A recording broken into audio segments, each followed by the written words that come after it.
Each week on the Saber Roar, we're going to be spotlighting one student who is showing Saber Pride each week. This week, we are highlighting freshman Troy, who was nominated by Mr. Gould for being positive, engaged, and being supportive of all of his classmates. If you would like to be spotlighted by like Troy, make sure you're following the 3-step guide to Saber Pride so we can call your name and spotlight you next week. And now enjoy this week's edition of the Saber Roar.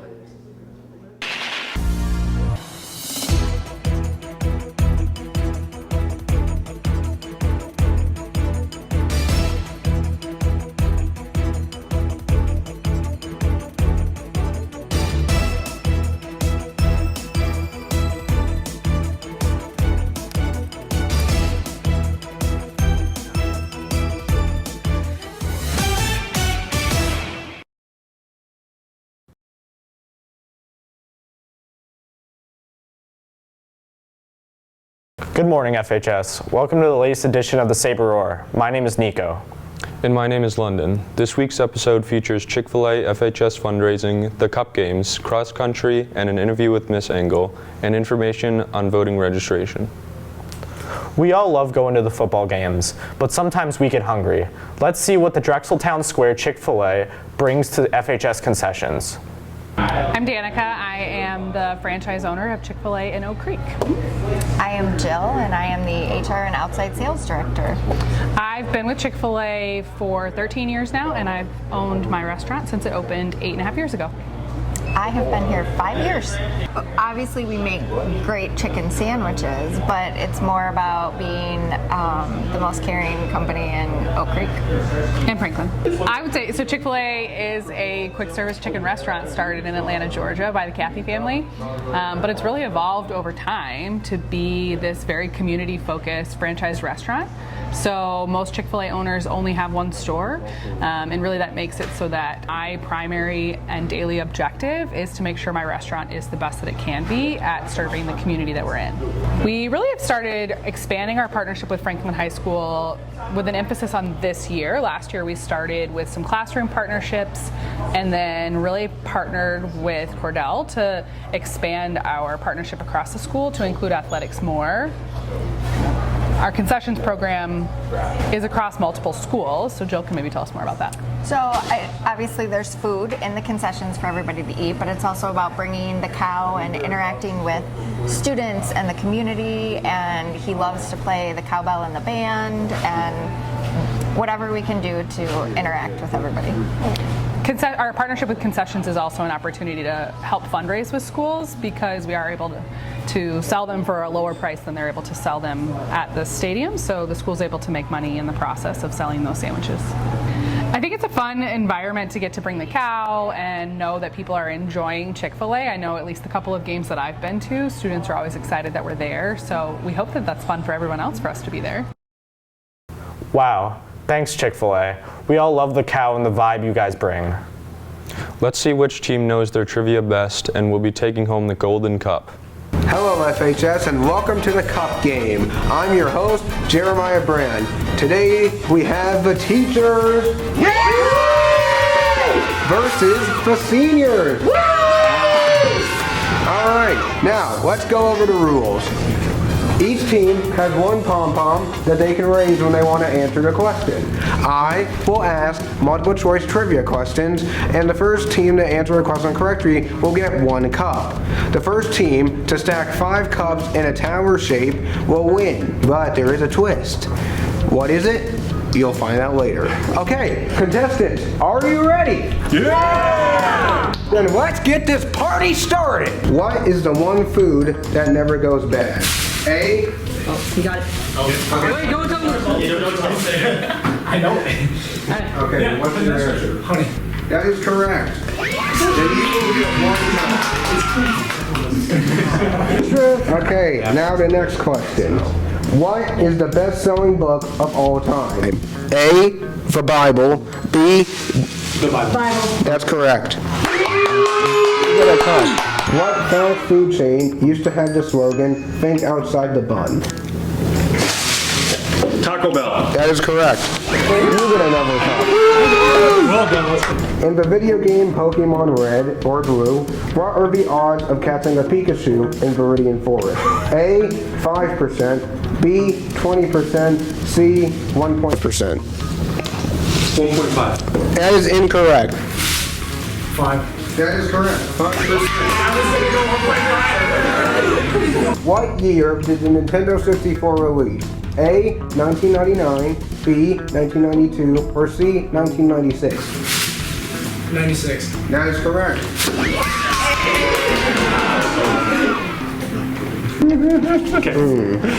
Okay. What is the name of the hottest pepper in the world?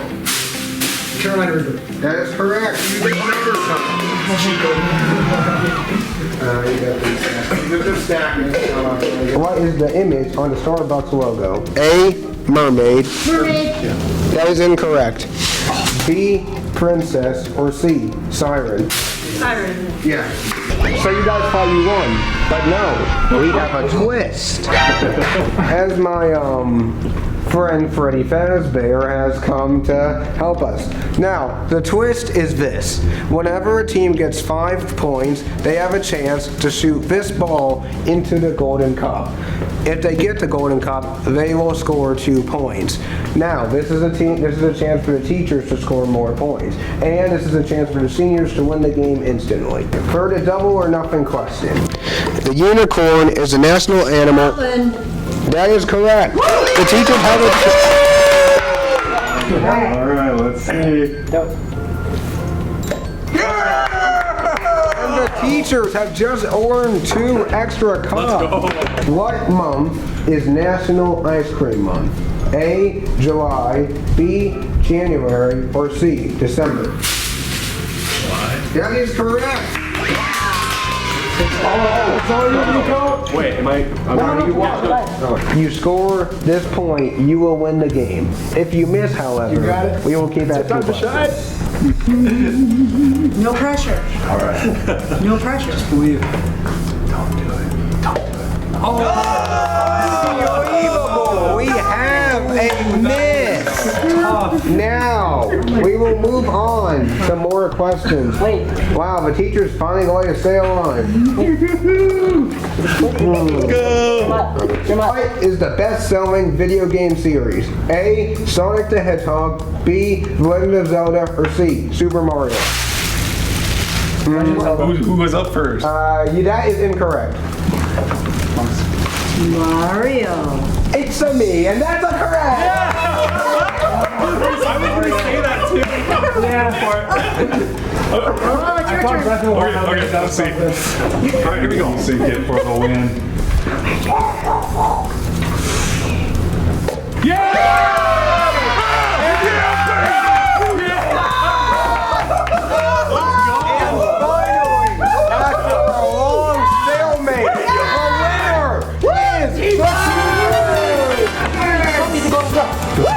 Golden Cup. Enjoy your trophy.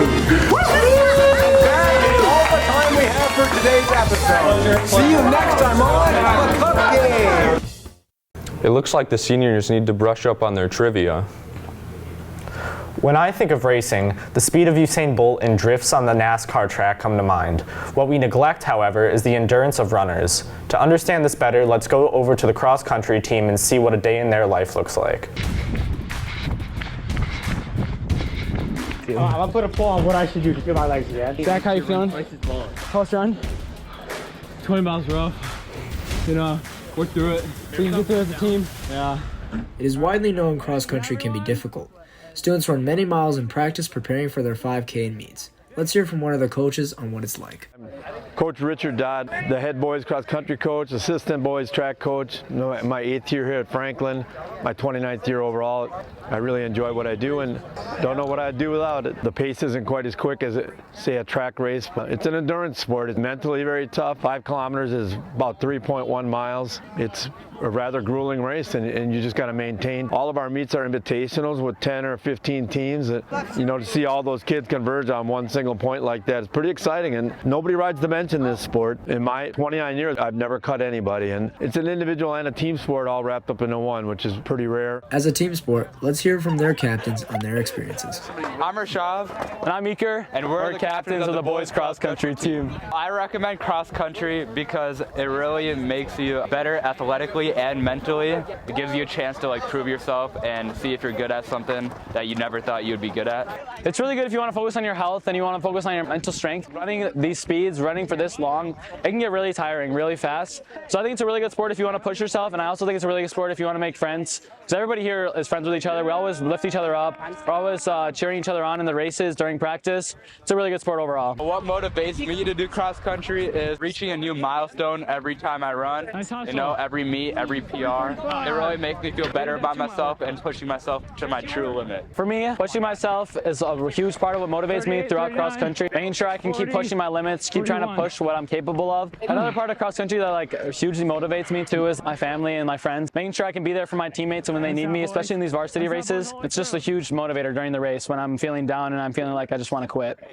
Now, let's hear from Coach Dodd one more time on his favorite aspect of cross country. One of my favorites certainly is the fact that everybody can run, and we get good kids out and they all want to better themselves, and it's truly a lifelong sport, a sport that's not only really good for you fitness-wise, but mentally it's a really nice break from your studies, from your job. Everyday life, really. If I can help enjoy a little part of their life here at practice, that's what it's all about. They're all important to me, and I want them to know that. They won't care how much you know, but I want them to know how much I care. That's what really builds good teams. I'm not sure if I could run like these students. Credit to our cross-country runners, and best of luck for the rest of the season. Within the new school year, a lot of new teachers have been introduced to FHS. Miss Engel, a new English teacher at FHS, has been working hard to teach her students one of the most important subjects in life. I'm Mrs. Engel, and I grew up in Michigan, but I spent about 20 years in New Hampshire, close to that, and just recently actually moved to Wisconsin in this June. So new to Franklin, new to Wisconsin, and learning more about the area. And I teach English. So I'm currently teaching CP English 10 and World Literature. I started teaching because I love working with students and seeing them learn and grow, and I love the content area. I had a teacher back when I was actually in 8th grade and 12th grade who was just the kindest person and fostered a love of reading for me. So I want to be able to carry that on and pass that on to my students now. I love just the energy in the classroom and the differences of every day and learning to just navigate the new places and new building there, especially here with new school for me too, and seeing kids tackle challenges and make those big accomplishments is super rewarding. So I love to be able to do that with them and help them through that.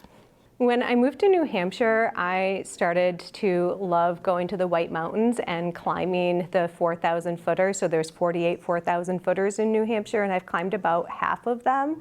So we'd go on backpacking trips and sleeping along portions of the Appalachian Trail and carrying all our gear up there, and just taught a lot about perseverance and self-reliance. And I hope to get back there and do the rest of the 48 4,000 footers. So one day. I hope that we are all just kind and empathetic and compassionate and working to make the world a better, happier place for one another. Thanks, Miss Engel. We wish you a great first year here at FHS. Are you or will you be 18 by November 5th? If you are, register to vote. 2024 means a new year of elections for the U.S. presidency. As you know, Donald Trump and Kamala Harris are running for office. The voting age starts at 18, so most seniors should be able to vote. You can vote by logging on to My Vote Wisconsin, and in that website you can put your address and you can find where your polling location is. You can see what's on your ballot. You can look at your voting record in terms of how many times you have voted in the past, and that's where you should go ahead of time to research who's on your ballot. They will give you a ballot. Nobody else can touch the ballot, only you can.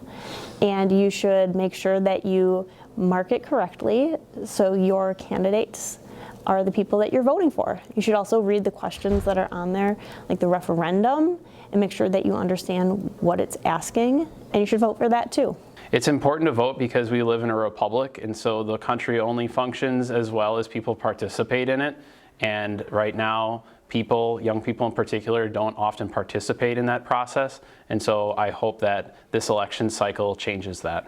It's important to vote because so many people didn't have the right to vote in America for many, many years. Women, for example, did not have the right to vote until 1920. You can see the suffrage flag is right behind me.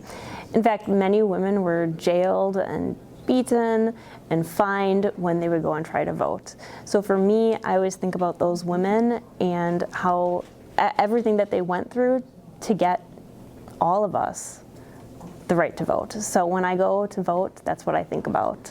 And I want my kids to see me using that right every opportunity I have.